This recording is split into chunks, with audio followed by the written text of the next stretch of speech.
Our episode begins with Dr. Terrible being really weird and talking about how he wanted to get in a coffin with his dead wife because she looked hot at her funeral. That then somehow leads to a story that takes place in the late 1800s Carpathia.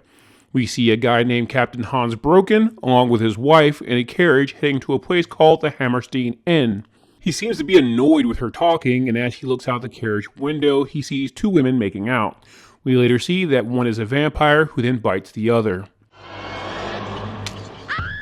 When they make it to the inn, the captain is initially turned away by the innkeeper, but upon seeing his virgin wife, tells the couple that Castle Karnstein would be a great place for them.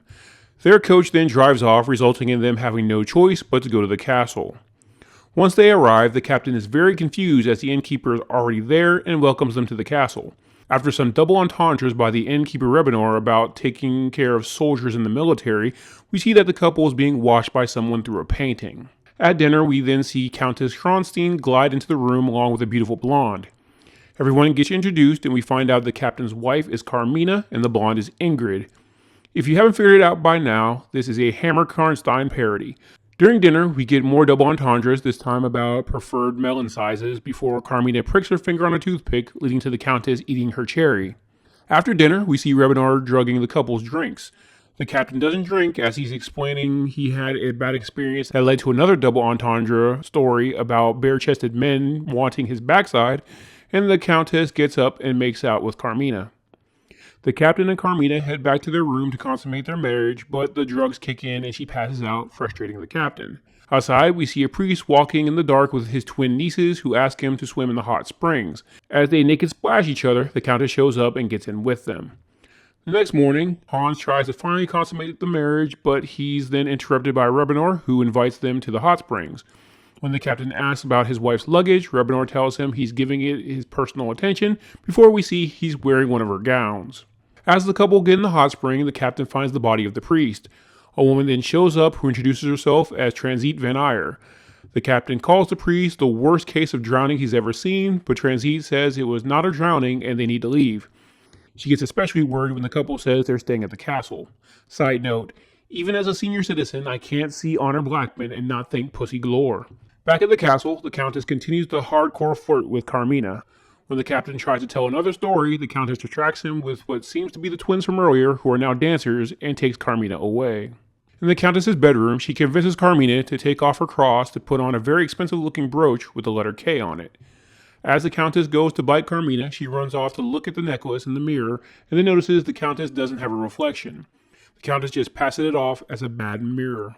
Back in their bedroom, the captain is tied up in his bed. Ingrid walks in, but he starts hallucinating that it's Carmina. Ingrid then seduces him. The captain is seeing Carmina being very sensual, but we then see Ingrid is barely into it and very sarcastic from outside of his point of view. Back with the Countess, she goes to kiss Carmina, but Carmina rejects her, wanting to be loyal to the captain. The Countess goes to take her to see Hans, but burns her hand on the cross on the way up. Carmina then sees Hans and Ingrid and goes to the Countess to be consoled. The Countess then kisses her. Back in the other room, we see Ingrid Fang out, but before she can bite Hans, she's impaled by a grappling hook. As she dies, Hans sees that it was really Ingrid, which he's not exactly disappointed by when he realizes he was screwing a different hot woman.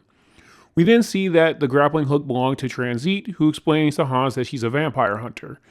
Before he can say there's no such thing as vampires, the twins of evil, get it like the other Hammer movie, come in and try to attack. Transit, with a cross, lets them know not to worry as she will kill them in the most loving grandmotherly way possible, but Hans, messing around with a crossbow, accidentally kills them himself. Transit then stands in front of the spy painting to give a heroic speech just to instead be stabbed in the back by the Countess. Before the Countess can bite her, Hans shows up with a sword. She cuts the sword and he tries to stick the nub in her chest, but she no-sells it, asking if it's in yet. She then throws him to the ground and goes to bite him. He tells her he's a hemophiliac, then feeds her a pretzel as if those things aren't supposed to stop her, but it does distract her enough for Carmina to impale her with a wooden stool. The Countess then has a very dramatic death, ending with her deflating into nothing, but Carmina inhaling the mist that comes from the Countess dying. The episode ends with Hans packing up to leave the castle while talking about going back to their bridal bed, but Carmina, still coughing from the mist, telling him they have a perfectly good bed right there. The couple begin to make out, and we see Carmina give Rebinor a nod while we see she no longer has a reflection in the mirror. Hans notices, but because he's getting some, doesn't care. We then get Dr. Terrible talking about how you should believe that vampires and lesbians exist. Thanks for watching. If you like these recaps, please leave a like and subscribe and hit the bell icon to know every time I update.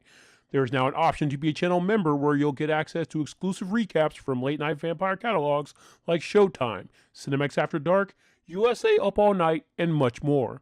If you want to help my channel grow, please check out my Patreon, where members can get exclusive content that can't be uploaded on YouTube, along with download options.